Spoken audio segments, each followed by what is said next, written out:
dalam itu ambilin aja. Sudah saya katakan sama Bea Cukai, ikhlaskan saja celana dalamnya. Selamat siang bule. Saya melaporkan mewakili daripada tenaga kerja Indonesia yang ada di seluruh dunia, di seluruh luar negeri, kepada pemerintah Indonesia bule. Untuk yang terhormat, bapak-bapak dan ibu-ibu yang duduk di kursi kehormatan, khususnya di pemerintahan Indonesia, kami rakyat Anda, kami pejuang devisa negara Indonesia, ingin menyampaikan apa yang ingin kami sampaikan, unek-unek yang kami pendam selama ini. Kami ini seorang pahlawan, kami ini penyumbang devisa terbesar kedua di Indonesia setelah migas. Cuman, kenapa kami diperlakukan yang seperti ini? Tidak adil seperti yang kami rasakan saat ini. Pengorbanan kami, perjuangan kami yang telah kami dedikasikan kepada negara Indonesia berupa devisa negara Indonesia tidak pernah ada harganya. Bukankah perjuangan kami ini penuh dengan resiko? Banyak keluarga yang kami tinggalkan. Kami melangkah di negara ini dengan tekad satu tujuan untuk memakmurkan keluarga, juga membantu perekonomian di negara Indonesia berupa penyumbang devisa negara. Tapi kenapa kami dipersulit dalam perjuangan? Kami selalu dibikin pusing dengan peraturan-peraturan baru yang ada di pemerintahan Indonesia, khususnya seperti saat ini, hanya dengan pengiriman kargo yang kami untuk mengirim keluarga itu aja dipersulitkan. Apa kurang pengorbanan kami, dedikasi kami berupa devisa negara yang terbesar kedua setelah migas? Tolong dengarkan keluhan kami. Banyak dari kami yang sudah mengorbankan bukan hanya harta, tetesan keringat darah, bahkan nyawa yang telah kami korbankan. Berapa keluarga yang kehilangan anaknya, berapa anak-anak yang menjadi yatim, kehilangan orang tuanya karena berjuang di negara orang. Tolong sedikit dengarkan keluhan kami. Jangan mengunggulkan ego Anda di kursi-kursi kehormatan kalian. Lihatlah kami, perjuangan kami. Rasakan gimana perihnya jadi seorang perantau, seorang PMI, seorang pahlawan devisa yang berkorban untuk negara dan keluarga. Tolong sampaikan bule, ini pesan untuk para pejabat negara Indonesia dari kami, para TKI, tenaga kerja Indonesia, yang menjunjung tinggi merah putih. Assalamualaikum warahmatullahi wabarakatuh. Apa kabarnya sahabatku semua? Baru saja kita mendengarkan sebuah luahan daripada seorang pekerja migran Indonesia yang begitu amat sangat tulus demi negara. PMI selaku penyumbang devisa triliunan rupiah harusnya mendapat kehormatan, harusnya mendapat kemudahan, harusnya dihargai. PMI sudah berjuang meninggalkan sanak famili, bertaruh nyawa di negara orang. Bahkan banyak dari anak-anak kami yang menjadi yatim dan juga menjadi yatim piatu. Nyawa kita korbankan demi untuk negara. Lalu, bagaimana pandangan Anda dengan PMI, dengan hak-hak kami, di mana kalian sering mengabaikan hak-hak PMI hanya sekedar untuk kirim barang? Itu pun kadang-kadang masih dipersulit. Belum lagi ketika balik kampung, itu pun kita sebagai seorang PMI masih kepikiran, masih khawatir, kena pajak apa enggak ya? Nanti diperiksa apa enggak ya?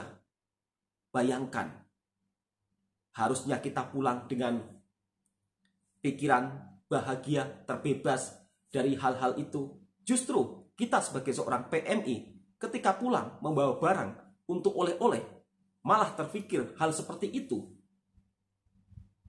Wahai para pemimpin-pemimpin, hendaknya kalian harus melihat perjuangan para PMI yang begitu sangat tulus demi untuk negara dan juga keluarganya.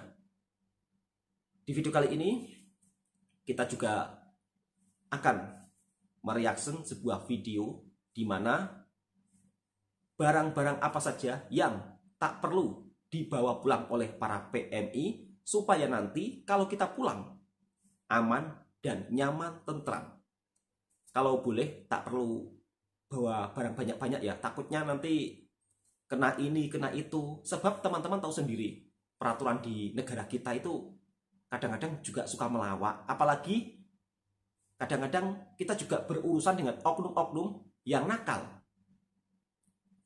Untuk pengalaman teman-teman yang kadang curhat sama saya ketika pulang, ada yang mulus tanpa hambatan, tapi ada pula kadang-kadang yang pulang dengan segala rintangan ya. Sering mendapat pertanyaan, kemudian alhasil ya harus bayar pajak atau kena denda. Meskipun dia seorang PMI, itu sering terjadi. Mudah-mudahan dengan adanya video ini segera ada evaluasi. Hendaknya kalau PMI ketika membawa barang oleh-oleh patutnya tak perlu bayar pajak ya kan. Kita kan sebagai seorang PMI sudah menyumbangkan devisa triliunan rupiah. Mudah-mudahan video ini juga bisa teman-teman share supaya suara kita didengar oleh para pihak-pihak yang berkepentingan. Berikut mari kita simak videonya. Aku udah menjelaskan tentang pengenaan pajak untuk barang kiriman.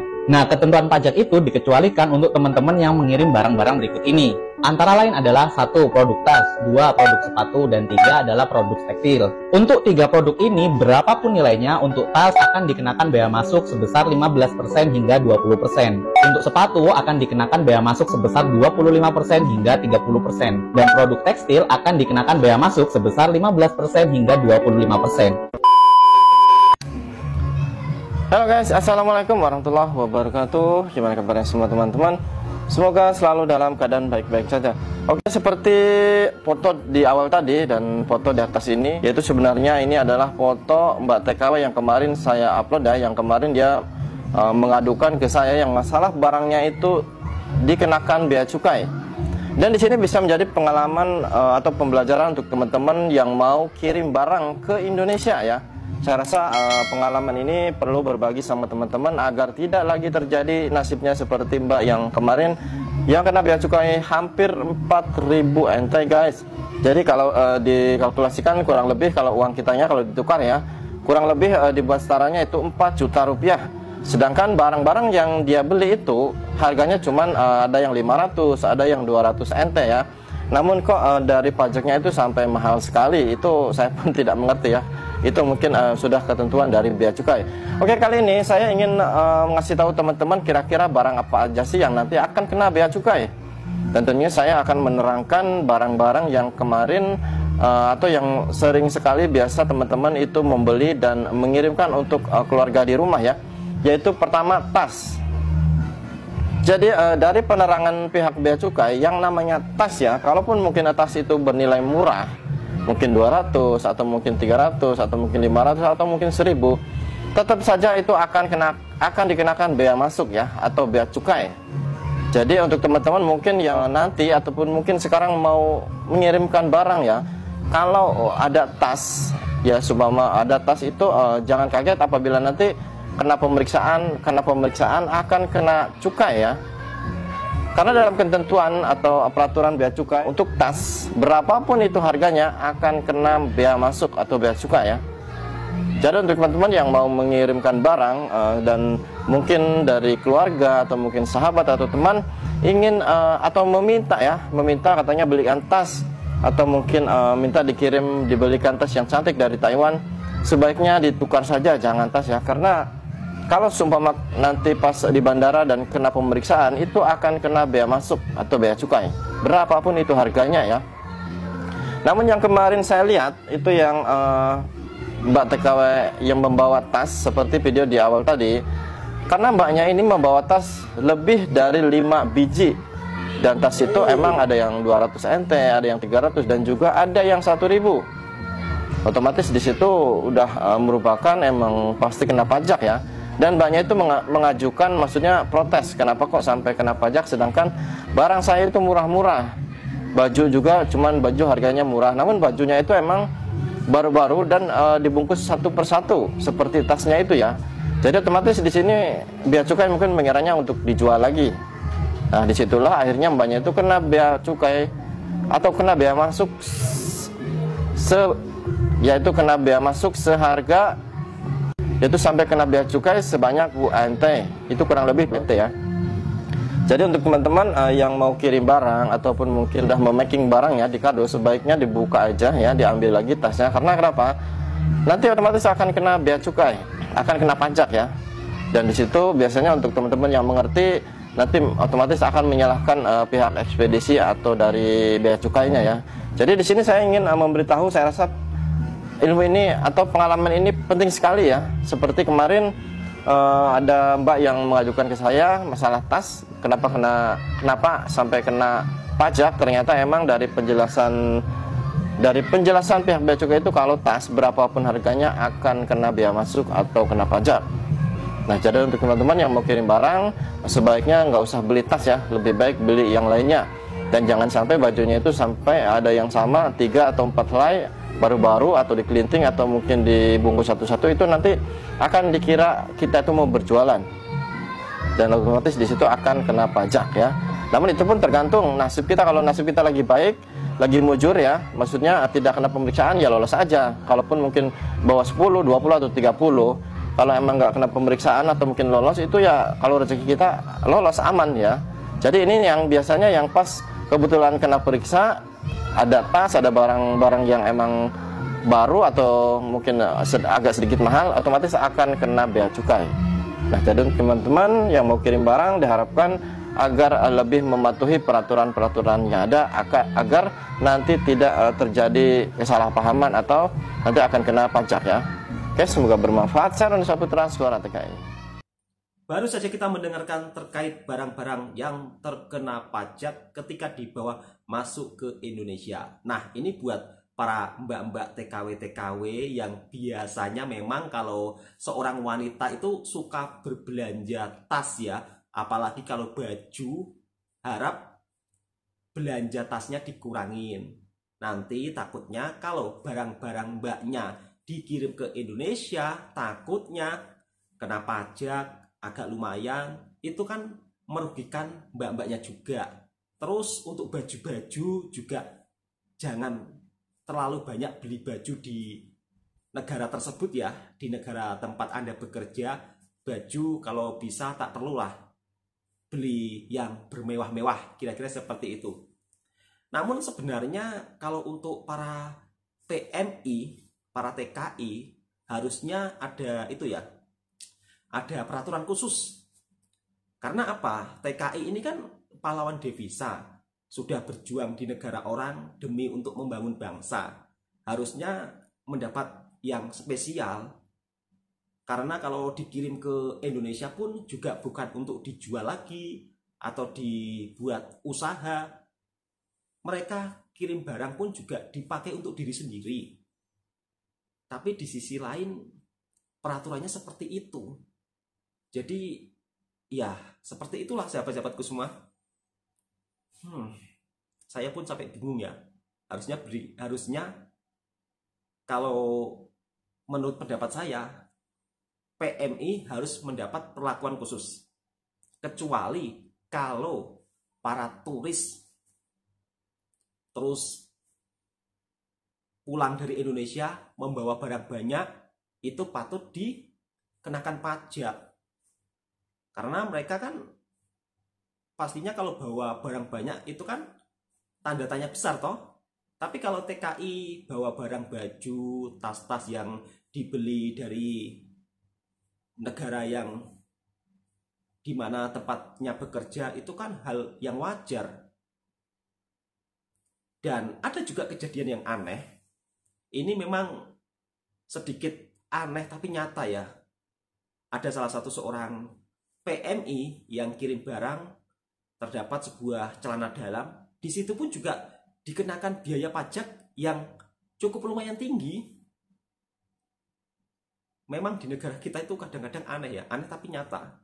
Dan saya masih percaya bahwa kalau ada pejabat-pejabat yang nakal itu hanya oknum saja. Percayalah bahwa di negara kita tercinta masih ada orang yang baik, insya Allah. Jadi kita berpikir yang positive thinking lah. Karena kita sebagai rakyat biasa kadang-kadang juga sudah capek ya merasakan peraturan-peraturan yang kadang-kadang di luar nalar kita. Kita sebagai rakyat kecil mau berbicara lebih-lebih juga takut. Pasti nanti kalau kita yang berbicara lebih-lebih ya seperti itu, takut dikatakan suka menyebar kebencian lah apalah. Padahal bukan. Sebagai rakyat kita juga ingin memberikan kritik dan saran supaya oknum-oknum yang nakal ini dievaluasi. Kira-kira seperti itu sahabat semua. Langsung kita simak video curhatan PMI ketika kirim barang celana dalam tapi kena pajak yang lumayan tinggi loh. Berikut videonya. Dalam itu ambilin aja. Sudah saya katakan sama bea cukai, ikhlaskan saja celana dalamnya. Saya nggak ngerti. Ada bukti-buktinya semuanya. Jadi ini bea cukai lah. Saya tadi sudah meminta untuk berbicara dengan bea cukai. Tolong kasih saya keterangan. Biar saya masuk di logika saya. Celana dalam Bossini kena pajak bea cukai sebesar 800.000. Jadi saya minta di-share ya. Kalau nggak di-share ini bea cukai nggak akan paham dan nggak akan tahu. Saya minta penjelasan dari pihak bea cukai. Jadi lihat celana dalam harga $70 kurang kerjaan atau mau cari sensasi si bea cukai ini. Saya nggak tahu mbak. Itu adalah harganya seperti itu. Bisa datang ke Bossini kok. Mbaknya sayangnya resitnya hilang. Makanya datang ke Bossini kita buktikan. Celana dalam itu harganya cuma $99. Saya nggak tahu deh, malas berdebat dengan orang bea cukai. Ya udah terserah lah mbak, itu saya bisa terserah mbak, saya bisa buktikan bahwa itu adalah harganya 99 Hong Kong dollar, tidak sampai 100 Hong Kong dollar, dan tidak sampai mencapai 200 Hong Kong dollar. Kalau memang bea cukai seperti itu ya udahlah nggak apa-apa. Saya sudah katakan bahwa saya ingin berbicara dengan kalian dan kalian tidak ingin meluruskan. Ya apa iya celana dalam harganya sampai $90? Yang bener lah mbak, saya nggak tahu deh. Saya sudah mencoba berbicara dengan Ibu Lucia, tapi nggak ada jawaban juga dan kalian nggak ingin berbicara dengan saya. Saya tidak ingin menggiring opini bahwa pajak melakukan tindakan yang semena-mena. Tapi menurut saya iya, pajak melakukan semena-mena. Masa iya celana dalam harganya aja nggak sampai segitu, kena pajak sampai 800.000. Ini saya nggak tahu kenapa pajak tidak ingin berbicara dengan saya. Saya sudah menghubunginya. Jadi saya nggak tahu kenapa. Saya sangat sedih sekali ya. Karena selama ini saya tuh mempertahankan pajak. Saya berbicara dengan orang pajak. Saya ngobrol dengan orang pajak. Giliran ada keluh kesah, mereka melempar di luar. Mereka memberikan saya cuma ke customer service. Padahal saya sudah berbicara dengan Ibu Luciana. Tolong luruskan ini semua. Saya sangat sedih sekali mbak. Kenapa? Apa iya sih celana dalam dengan harga seperti itu? Kenapa tidak ada orang pajak yang berbicara dan tidak tampil mengatakan apa dan bagaimana? Jadi sangat sedih sekali ya. Masa iya celana dalam harganya sampai $770? Kan nggak mungkin. Saya rasa tidak mungkin. Ini saya minta sama teman-teman untuk menyebarkannya, menyebarkan, di share. Biar bea cukai Indonesia tahu. Celana dalam mbak, sama-sama ngirim, yang satunya ke Banyuwangi, yang satunya ke Jakarta. Yang ke Jakarta cuma kena 40.000. Yang ke Jakarta cuma kena 40.000, itu baju dalam. Yang di Banyuwangi kena 800.000. Sedih nggak sih? Sedih banget. Dan saya sudah katakan saya ingin berbicara dengan bea cukai bagaimana caranya kalian menghitung. Di Hong Kong nggak ada celana dalam harganya sampai $70. Di Kita sebagai pembantu, kita tidak akan pernah beli celana dalam harga 70 US dollar. Saya katakan, saya membela bea cukai mati-matian. Tapi kalau bea cukai sendiri seperti ini, bagaimana saya bisa membela? Saat kemarin saya komplain dengan Garuda dan Garuda mengupgrade dirinya, mengganti semuanya, saya appreciate sekali. Tapi ini saya sangat sedih sekali.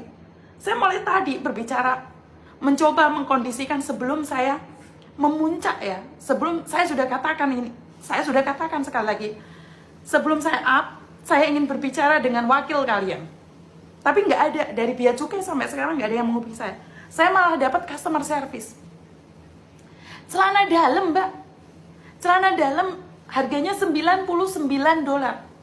Kalian lihat kan dari bos ini di Giordano. Apa iya celana dalam harganya 70 US dollar? Kita ini babu, kita ini pembantu.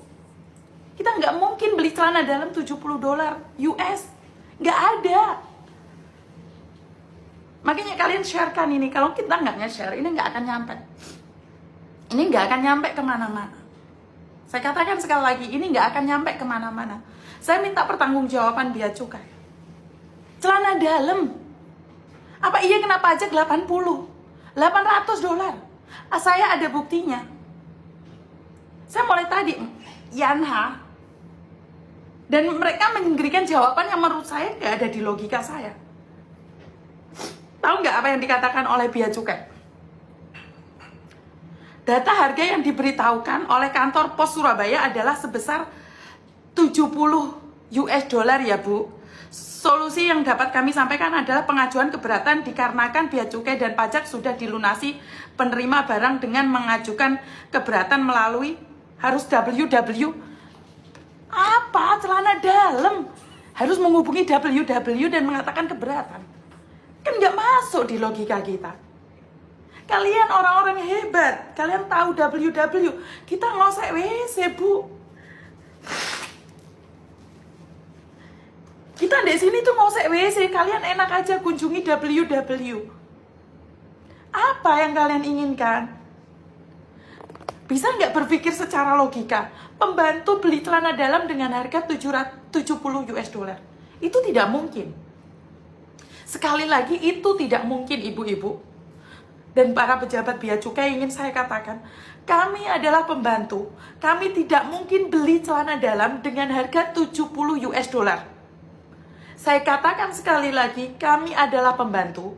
Kami tidak mungkin beli celana dalam seharga 70 US dollar di bos ini. Itu tidak mungkin. Ya. Jadi tolong ya. Tolong saya katakan sekali lagi pada pihak bea cukai. Bagaimana mungkin kami melakukan WW keberatan ini itu. Kan juga aneh toh. Selama ini saya membela bea cukai. Tapi kalau pada kenyataannya hari ini ada anak kirim celana dalam dan kalian tarik 800.000 Hongkong, 800.000 rupiah, kebacut loh. Nggak ada di logika saya tuh, nggak ada. Masa iya bea cukai minta 800.000? Celana dalam dikirimin ke Indonesia lewat kantor pos dan dikenakan biaya pajak bea cukai 800.000. Ini tidak mungkin, Ibu. Ini tidak mungkin.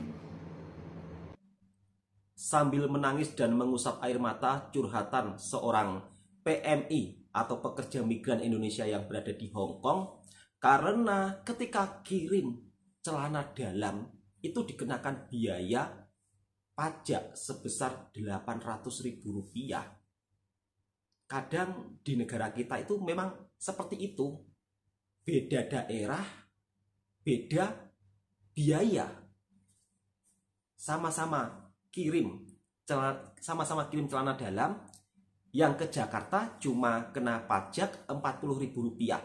Yang dikirim ke Banyuwangi kena pajak 800.000 rupiah.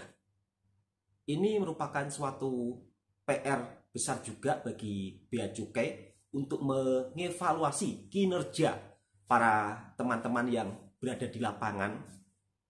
Dan saya juga punya unek-unek atau punya luahan juga buat bea cukai Sebab saya juga mengalami sendiri ketika saya pulang dari Malaysia. Bagi saya ini juga tidak masuk akal. Ketika HP saya ini ya, ini HP sudah lama saya beli 3 tahun. Tapi setelah saya scan di IMEI muncul dengan harga yang baru. Ini nggak bisa ini. Kalau HP lama terus didaftarkan IMEI, tertera harga dengan harga baru nggak boleh. Harga lama harusnya harga separuh ini. Ini pun kalau dijual nggak laku separuh harga. Sebab sudah rusak. Pada saat itu saya bawa HP 2. Sama-sama harganya Rp1.500. Kalau uang Indonesia itu sekitar 4 juta. Dan yang satunya itu Rp1.300. Kalau uang Indonesia sekitar, kalau digabungkan 7 jutaan lah. Kok rumit-rumit? Saya mudahkan, kalau digabungkan 7 jutaan. Dan itu HP lama semua. Kalaupun dijual nggak laku 7 juta. Bahkan paling-paling 2 ini cuman 3 juta loh. Sebab sudah rusak, sudah pecah. Tapi ketika saya daftarkan IMEI, di situ tertera dengan harga baru. Ini sangat merugikan ya. Kecuali HP saya bagus, baru, itu baru boleh disenarai atau didaftarkan harga yang baru. Kalau HP lama seperti ini, ya janganlah. Ini termasuk merugikan saya. Walaupun memang pajaknya tidak besar, tapi kalau kiranya yang bayar sampai 100 orang per hari ya lumayan, bisa 50 juta atau 40 juta. Jelek loh. Ini kalau dijual paling-paling 1.500.000 orang nggak mau loh. Paling-paling 1 juta lah. Ini pun 1 juta udah apa? Intinya udah itu ya, udah mahal. Ini termasuk kerugian loh bagi para PMI ketika mungkin sedang daftar IMEI terus dicas dengan harga baru meskipun HP tersebut sudah lama.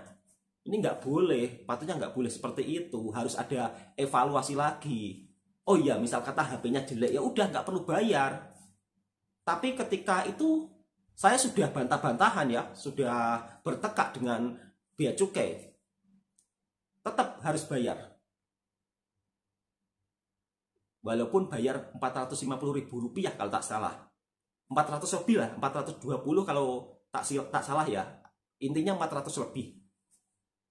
Jadi ini termasuk luahan TKI, termasuk saya dari Malaysia. Untuk para komandan-komandan, tolong dievaluasi para kinerja-kinerja yang berada di lapangan bea cukai.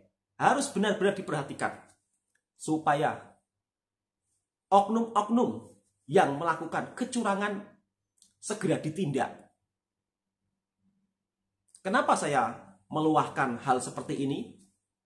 Karena kalau nggak diluahkan, takutnya mereka seenaknya saja. Kita sebagai rakyat jangan takut untuk menyuarakan kebenaran. Karena hal benar harus kita tegakkan. Mudah-mudahan dengan adanya video ini terwakilkan hak-hak para PMI yang ada di seluruh penjuru dunia. Assalamualaikum warahmatullahi wabarakatuh.